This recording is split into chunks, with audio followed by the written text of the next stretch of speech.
Welcome to Collector Chronicles. We got a really cool button video for you here today, a military button video. These are all World War I U.S. Army officers' buttons. The officers were basically responsible for buying their own uniforms. They were given a clothing allowance, I believe, and a lot of times their uniforms were higher quality, like this whipcord or gabardine wool. And a lot of times their buttons would be different than the typical buttons. So your average World War I uniform button look like this. This is the standard jacket size. They came in 3 sizes, and it has a black burnishing. They were copper or bronze. This is about as nice as they get. A lot of times the burnishing or blackening has been worn off. Sometimes they were a brown enamel type of finish, but they had this black finish usually. There's a epaulet size right there, also used on the pockets. But the officers sometimes elected to have these vegetable ivory buttons. Now, vegetable ivory is some type of a nut, I believe, and it was an early form of plastic where they found a way to carve it and with molds like press designs into it. I first saw these on uniforms when I was a teenager, and my buddy and I, who was into military stuff too, for some reason we both always liked these. We thought they were like reminders of a Werther's Original or butterscotch candy. We'd always joke about eating them, but they are really cool looking. They have these great seal eagle designs, really detailed, pressed into there. Unfortunately, a lot of times they'll start to split on the back. I don't know how you can prevent that. Maybe some type of oil or something, but they always split from the back right there with this particular type of vegetable ivory. There was other materials too. There was this one right here called Ivorine. Now, I've put together a collection over the years, just trying to build up, eventually going to put them on a card, all the different sizes. I think I got all 3 sizes of the Ivorine. I don't know what Ivorine is, but these are all the same kind of color. And for whatever reason, they don't really split on the back. These held up pretty good, Ivorine.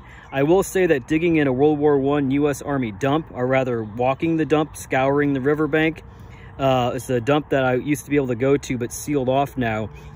We never once, and thousands of buttons being found by people, never once did I see a vegetable ivory button found. So whatever the reason, they don't hold up in the ground. This is another variant that has the holes punched in it, or the holes drilled in there. Pretty cool looking. I don't know, I really like these for some reason. This is a original uniform. On my Instagram, there's pictures of me as a teenager wearing one of these uniforms with the vegetable ivory buttons. I could probably still fit in one. I'm probably going to try to redo that photo eventually this year. These are pretty cool right here also. They have this high dome with like a very noticeable rim. I had the small size, and a collector recently, we did a trade and he hooked me up with some other buttons that I needed. These say Art in Buttons USA. Yeah, so basically, to give some photographic reference, because you know we're all about that, this is from Jefferson Barracks, Missouri, where I grew up near. They had a citizens military training camp in the 20s, and I have some of the yearbooks. But it has in the beginning, you know, like messages from the president or whoever. Well, there's a guy, and a lot of these fancy uniforms and buttons were probably more popular right at the end of World War I. And then by the mid-20s, late 20s, they started to change the uniform regulations. They didn't have the closed collar, and they didn't have the black buttons. They went to more of an open collar and gold-plated buttons. But this guy here, Major Fred Lemon, recruiting officer, 7th Corps area, he clearly has a privately tailored uniform, and he has, you can see the rims on those buttons. He obviously has some type of vegetable ivory buttons. And this is what the common soldiery would have looked like. They probably had scratchy feeling wool uniforms, and they would have had the black and metal buttons. They got the puttees there. I think they're out in California. I got a whole bunch of, oh, here we go. Driveway to Stanford University, Palo Alto, California, 1918. The day my best pal and something, Ron, 1918. I got a whole bunch of these snapshots that I got to process and put into acid-free sleeves. I gotta kind of brush them off first. It's also interesting in this thing, this yearbook, it has Blackjack Pershing. He means business. But this guy right here, look at this guy. He's got some kind of weird like prototype parade helmet. Looks like a French helmet. He's an American officer though. That's J.G. Harbord. Yeah, but that helmet's worth a ton of money. Really cool looking, actually. It might have been one they were going to use and then they changed their mind.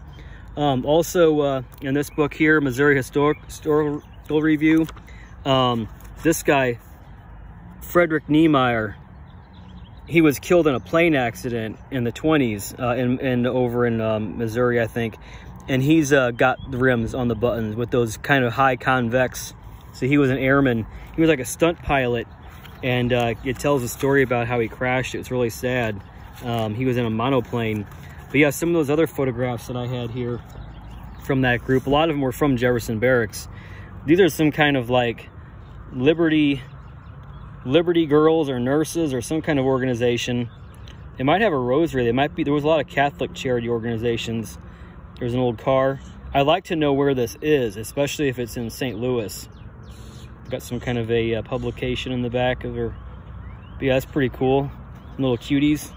But the problem is with a lot of these, they were in an album and they have that paper where they just tore out of the album, and a lot of times that's covering up the notation. So I gotta try to find out if I can somehow safely remove that to get the information.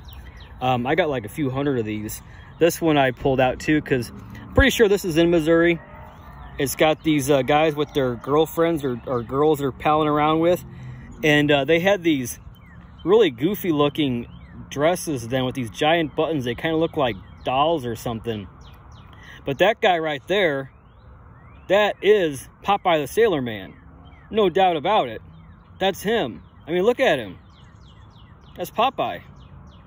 So yeah, I got other pictures of these guys. I didn't think they were brothers, I think. I got like a really good portrait photo of them.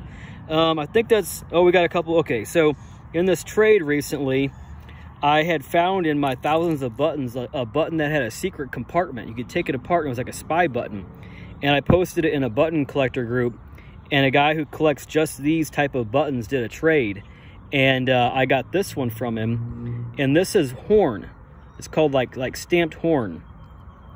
And it's I think they would take horn and they would like grind it up in like a gelatin mixture, and they would use it to press into a mold like plastic. And this one's really cool. I've never seen one of these, so I was happy to get that one.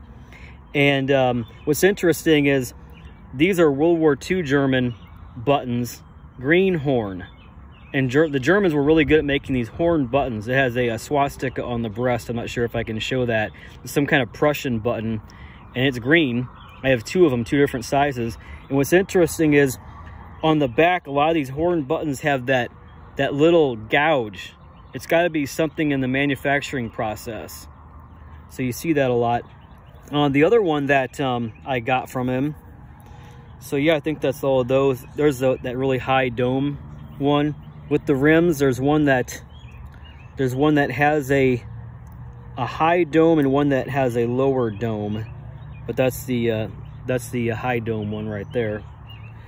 So this one right here, you would think, why do I have it in a Tiffany bag? Well, there's a good answer to that.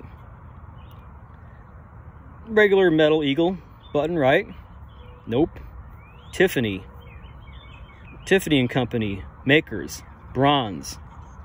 New York City is where this would have been made, and this is heavy. This thing weighs a ton. It's like a brick.